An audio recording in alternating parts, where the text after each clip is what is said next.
L'égalité femmes-hommes, grande cause nationale du quinquennat. Oui. On est bien d'accord? Absolument. Ça va être officiellement annoncé Le président de la République va l'annoncer puisque c'est la grande cause nationale de son quinquennat début octobre. Début octobre.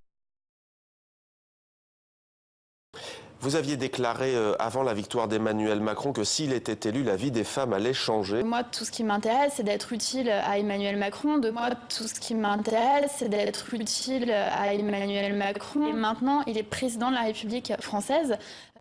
C'est quelque chose d'absolument formidable qui se passe sous nos yeux, une révolution de la vie politique française telle qu'on l'a connue jusqu'à présent. Alors là, j'ose même pas dire ce que je pense. Je ne bois pas, je ne fume pas, mais qu'est-ce que je peux sucer ?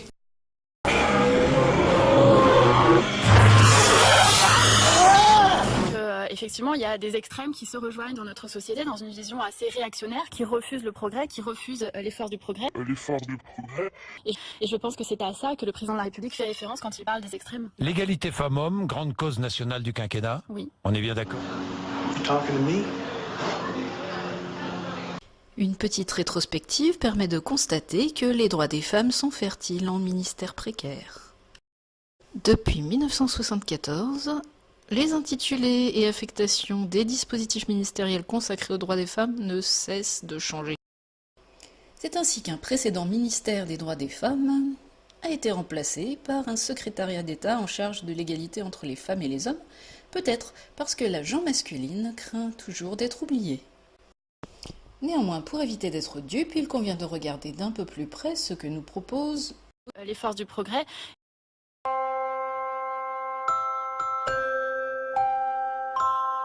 Mesure vraiment phare, faire un congé maternité unique et protéger les femmes plutôt que protéger les statuts. Et faire en sorte de cette manière que toutes les femmes qui travaillent puissent avoir accès à un congé maternité dignement rémunéré et que ça puisse sécuriser leur trajectoire professionnelle et donc à terme réduire une partie des inégalités femmes-hommes qui sont dues souvent à la maternité comme premier point de décrochage.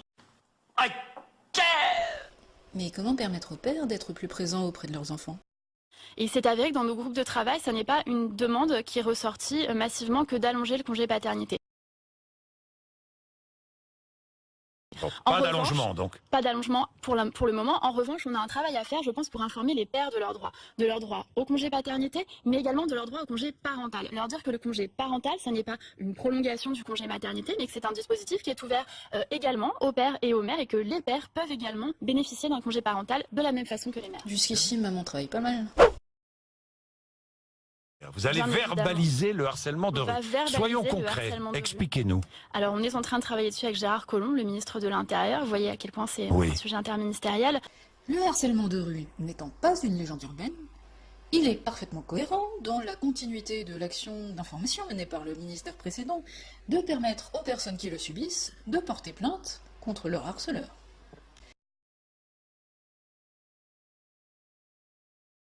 Il y a un journal de droite, Jean-Jacques Bourdin, qui m'a traité de reine des salopes, qui a titré sur moi la reine des salopes. On connaît bien cette fameuse tradition journalistique qui fait par exemple qu'on ne se souvient pas du manifeste des 343, mais de 343 salopes qui ont avorté. Laissez-moi terminer. Si moi, membre du gouvernement, je suis traité par des journalistes de reine des salopes, je le redis, parce qu'on me soupçonne d'avoir écrit des livres érotiques. Les filles bien n'avalent pas. Si c'est le titre d'un livre érotique, personnellement, ça me met l'érotomètre à 0. En fait, il s'agit d'un ouvrage humoristique consacré à un sujet de société. Laissez-moi terminer. Si moi, membre du gouvernement, je suis traité par des journalistes de reine des salopes, je le redis, parce qu'on me soupçonne d'avoir écrit des livres érotiques. Ben non, c'est pas parce qu'on écrit des livres érotiques qu'on doit être traité de salope. En revanche, être membre du gouvernement, qu'on soit homme ou femme, c'est souvent une meilleure raison pour ça. Néanmoins, il est tout à fait indécent de titrer la reine des salopes, car on est en République, merde quand même. Si moi, membre du gouvernement, je suis traité par des journalistes de reine des salopes, je le redis, parce qu'on me soupçonne d'avoir écrit des livres érotiques, qu'est-ce qu'on dit pour lutter contre le cybersexisme? Qu'est-ce qu'on dit pour lutter contre les phénomènes de harcèlement, contre ces jeunes filles qui ont 16 ans, 17 ans, qui sont harcelées sur les réseaux sociaux, harcelées dans leur collège ou leur lycée, parce qu'on les soupçonne d'avoir une vie sexuelle? C'est si scandaleux que ça qu'une femme responsable politique, mère de famille, prenne la parole sur la sexualité? Soit. Alors effectivement, il y a du sexisme, du harcèlement, une forme d'interdit moral concernant la sexualité qui pèse principalement sur les femmes. Mais d'un autre côté, il y a la dignité et la correction que la population attend légitimement d'un membre du gouvernement, d'un responsable politique. Imaginons qu'un homme politique, qu'un responsable politique masculin, est écrit un livre intitulé « Les filles bien n'avalent pas ». Imaginons que l'auteur de ce livre soit Dominique Strauss-Kahn. Est-ce que ça passerait, si j'ose dire, comme une lettre à la poste? J'en doute, de même que la correction vestimentaire qui a soulevé récemment quelques remous à l'Assemblée est importante, car si l'habit ne fait pas le moine, il fait du moins le sérieux.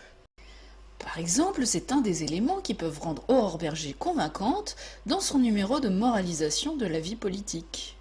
Les débats que nous avons eus ces derniers jours prouvent que malgré nos désaccords sur ces bancs, grâce au renouvellement inédit de notre Assemblée, nous pouvons aller au-delà, pour certains, des pupitres claqués, des femmes sifflées ou des insultes proférées.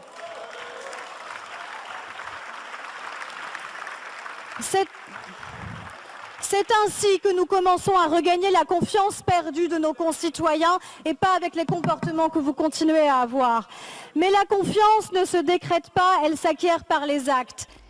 A l'inverse, des créoles de Cartomancienne, un chignon en bataille et un chemisier à froufrou donnent un air moins crédible, indépendamment des compétences. Mais la confiance ne se décrète pas, elle s'acquiert par les actes. Pour finir, une mise en scène dégradante et sexiste. Les danseuses, le soir de la victoire de Macron au Louvre, que répondez-vous? Maladresse? Vous vous en excusez ou... Non, pour l'instant, je ne peux pas vous répondre sur le fond. On voit l'image. Hein. Ouais, j'ai découvert cette image sur les réseaux sociaux. Moi, j'étais au Mans où je suis maire adjointe pour récolter les résultats et les faire remonter en préfecture au moment où il y avait cette cérémonie.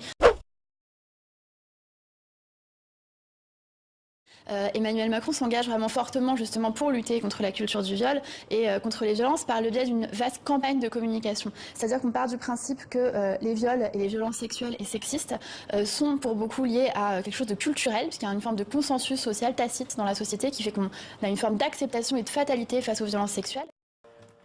C'est celui qui m'a violée. Mais ça, qui peut l'entendre? Et donc passer par une vaste campagne de communication et de pédagogie, comme l'avait fait en son temps Jacques Chirac pour les questions de sécurité routière. Really, nigga? Dans ce cas, je n'ai qu'un conseil à vous donner. Pour lutter contre le viol, attachez vos ceintures. Sérieusement, des campagnes contre le viol, j'en ai vu 1000. Et pas toujours heureuses d'ailleurs. À mon sens, il y a bien plus à faire au niveau de l'accompagnement des victimes, mais aussi de la condamnation et du suivi des violeurs. Pour les questions de sécurité routière, qui avaient eu des impacts marqués immédiatement, c'est ce que fera Emmanuel Macron.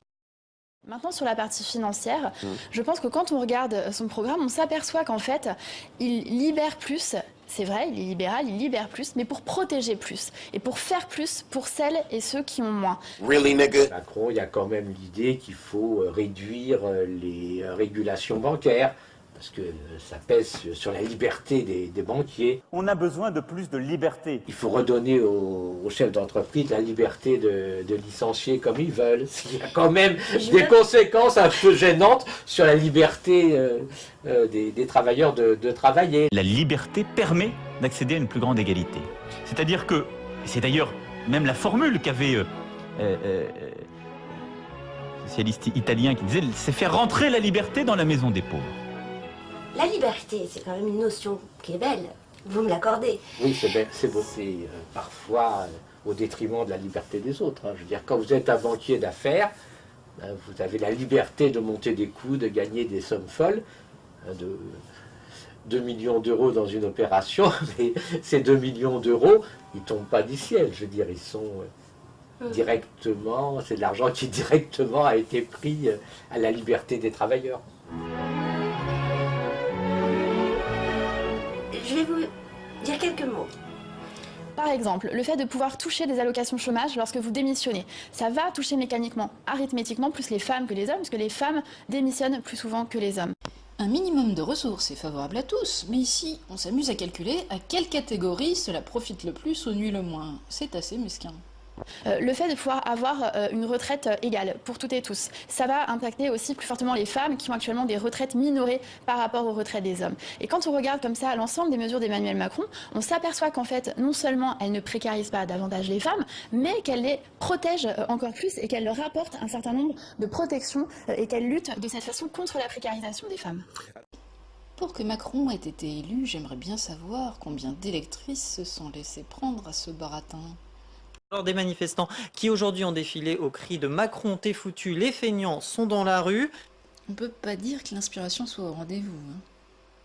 Un leitmotiv dans plusieurs cortèges, en référence bien sûr à ses propos la semaine dernière. Il y a quelques mots. Abolir les privilèges qui bloquent notre société. Ce sont les mots d'Emmanuel. Oui. Dans son plan de transformation. Donc, Oui, mais le problème, c'est qui sont les privilégiés. Pour nous, il n'est pas question qu'on se retrouve à la rue demain ou après-demain. Pour Macron, les privilégiés, c'est les salariés qui ont un salaire convenable, et puis c'est les salariés qui ont un emploi qui n'est pas trop précaire. Et donc c'est eux qu'on veut mettre en cause. Il y a quand même, vous savez, Macron est l'héritier d'une école de pensée qui dit s'il y a du chômage, c'est parce que les travailleurs sont trop payés. C'est parce que s'il y a du chômage, c'est parce que les entreprises hésitent à embaucher parce qu'ils ont peur de ne pas pouvoir licencier. Donc il faut s'attaquer à ces privilèges. On ne se méfiera jamais assez des détournements de mots.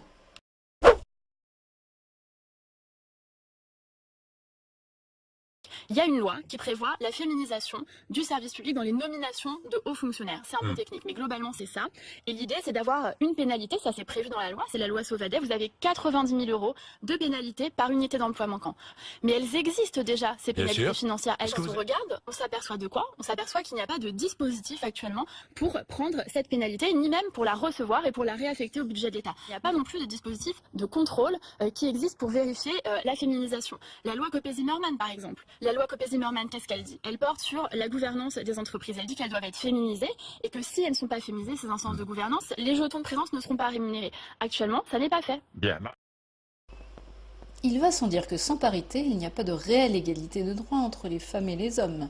Simplement, il est regrettable que féminisation rime avec sanction.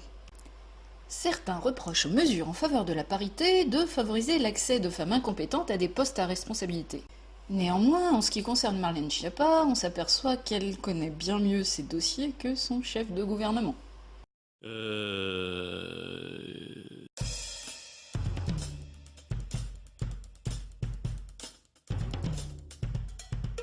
Si vous m'autorisez à vérifier ça pendant la pause, je vous réponds après la pause.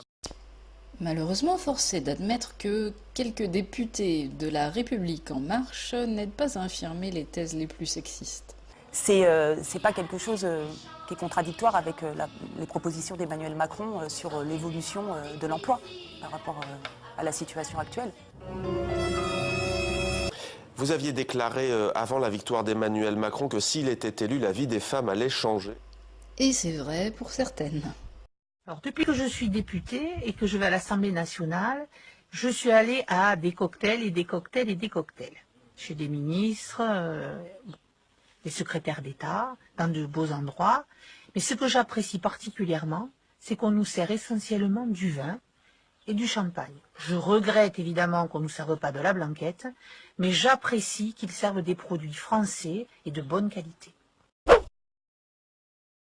Promesse d'Emmanuel Macron à propos de la PMA, c'est un engagement de campagne. Est-ce qu'une loi ouvrant la PMA à toutes les femmes sera rédigée et proposée par le gouvernement avant la fin du quinquennat? Évidemment, c'est un engagement de campagne, donc comme tous les engagements de campagne du président de la République. Il sera tenu. Il sera tenu. J'ai bien compris. La PMA sera ouverte à toutes les femmes en France. Alors je ne préjuge pas du débat parlementaire, mais c'est ce qui sera proposé. En effet, le président de la République avait soumis cet engagement à l'avis du Comité national d'éthique. L'avis est favorable, il n'y a rien qui nous empêche de rendre la PMA légale pour toutes les femmes. Cette vaste question de la PMA, derrière, il y a un mot qui se cache, c'est le mot lesbophobie.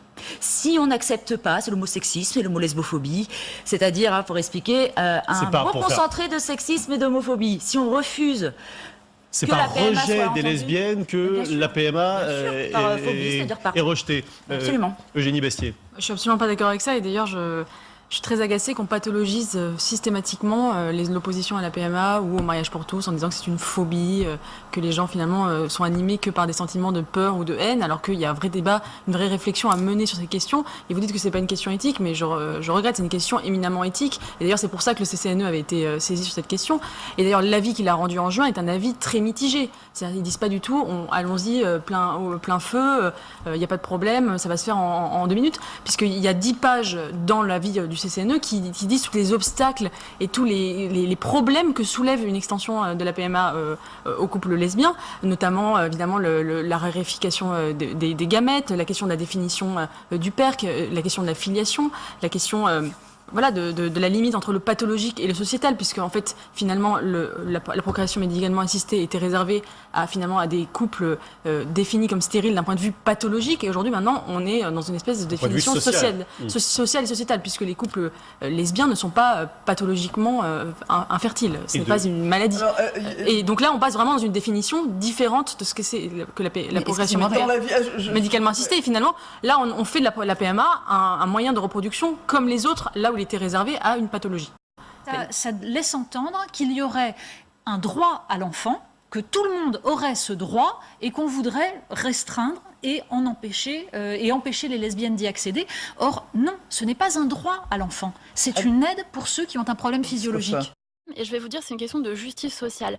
Parce qu'actuellement, on constate qu'il y a des femmes qui sont en France, qui ont les moyens d'aller à l'étranger faire une PMA, et des femmes qui sont en France, qui n'ont pas les moyens d'aller à l'étranger faire une PMA. Mais faut-il s'aligner sur le droit d'autres pays à chaque fois que des Français partent à l'étranger pour contourner la loi ? Et des femmes qui sont en France, qui n'ont pas les moyens d'aller à l'étranger faire une PMA, et donc qui sont là, qui ne font rien, qui ne peuvent pas avoir un enfant, ou alors qui le font avec des méthodes artisanales qui mettent en danger leur sécurité, leur santé, qui ne sont pas souhaitables pour la société que nous voulons. Est-il possible d'aller plus loin dans la caricature ? On les connaît, les positions de Macron sur la justice sociale. Ce thème du départ à l'étranger rappelle inévitablement le contexte de légalisation de l'avortement. Simplement, l'avortement est une intervention d'urgence, alors que la décision d'avoir recours à la PMA, à l'insémination artificielle, offre des délais plus importants. De plus, il me semble qu'il n'entre pas dans la justice sociale de permettre aux femmes de se fournir à discrétion en semences masculines. Il y a une question toute simple, c'est la question des gamètes. Aujourd'hui, il n'y a que 200 donneurs de sperme en France. Évidemment, même si on ouvre la PMA aux lesbiennes, il n'y aura pas assez de donneurs en France. Donc évidemment, elles continueront à aller à l'étranger pour se fournir, puisque en France, le don est très régulé, il doit être gratuit et anonyme. Alors la question de la gratuité va se poser. Est-ce qu'il va falloir marchandiser pour avoir plus de donneurs, créer un marché des gamètes? Cette question-là, elle est primordiale, et je suis désolée, c'est une question éthique. Et l'instituer par le droit, on institue finalement une filiation sans père qui, moi, me semble problématique. C'est-à-dire on crée des enfants ex nihilo qui naissent sans père et sans accès à l'origine paternelle. Ce n'est pas tout à fait ex nihilo et beaucoup d'enfants ne connaissent pas leur père. Mais généraliser la PMA revient à accorder aux femmes un pouvoir de décision total et unilatéral en matière de procréation. Et c'est une étape supplémentaire qui est franchie vers la marchandisation totale, car le désir d'enfant est de plus en plus assimilé à un besoin que le marché médical se doit de satisfaire. Jusqu'où cela nous mènera-t-il ? Bon, alors, moi je suis tout à fait pour la procréation médicalement assistée. Je suis aussi pour la gestation médicalement assistée. Oui, c'est ça, la grossesse pour autrui. Oui. Et vous avez d'ailleurs beaucoup choqué avec votre phrase, Oui, que je vais rappeler. Je vais juste la rappeler. Louer son ventre pour faire un enfant, louer ses bras pour travailler à l'usine, quelle différence alors? Sur l'effet spirale, il est évident. En 98, Elisabeth Guigou disait qu'il y aurait le PACS s'il n'y aurait pas le mariage pour tous. On a dit qu'il y aura le mariage pour tous s'il n'y aura pas la PMA. Le CCNE lui-même avait dit en 2005 qu'il n'y aura pas de PMA, a changé d'avis actuellement. Aujourd'hui, il dit qu'il n'y aura pas de GPA. Pourquoi ne changerait-il pas d'avis? Et je vais vous dire, c'est une question de justice sociale. Si les femmes sont dotées d'un droit inconditionnel à l'enfant, est-ce qu'on saura justifier que les hommes ne l'obtiennent pas? C'est bien une question de liberté, d'égalité et de justice sociale. Qu'est-ce qu'on croit que j'ai voulu dire? Que le ventre des femmes était alloué? Que c'est ce qu'il fallait faire? C'est pas ce que j'ai voulu dire. J'ai voulu dire précisément le contraire, à savoir que les femmes étaient maîtresses d'elles-mêmes et de leur destin, et qu'on ne pouvait pas les empêcher de porter un enfant pour autrui si elles le voulaient. Je veux dire que les femmes et les hommes, tout le monde a le droit de ce qu'il fait de son corps, de faire ce qu'il veut de son corps. C'est tout ce que j'ai voulu dire. Je veux dire que les femmes sont libres. Voilà. Je suis pour les libertés, parce que je pense que dans notre système économique et social, la liberté permet d'accéder à une plus grande égalité. Voilà ce que j'ai dit.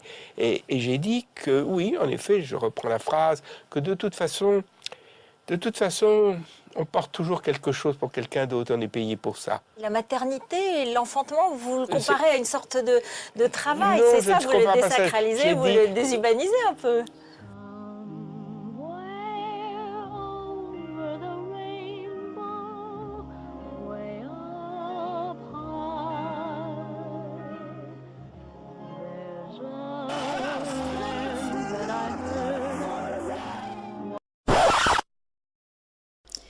Est-ce qu'on est vraiment prêt à tout avaler au nom de la liberté et de l'égalité ?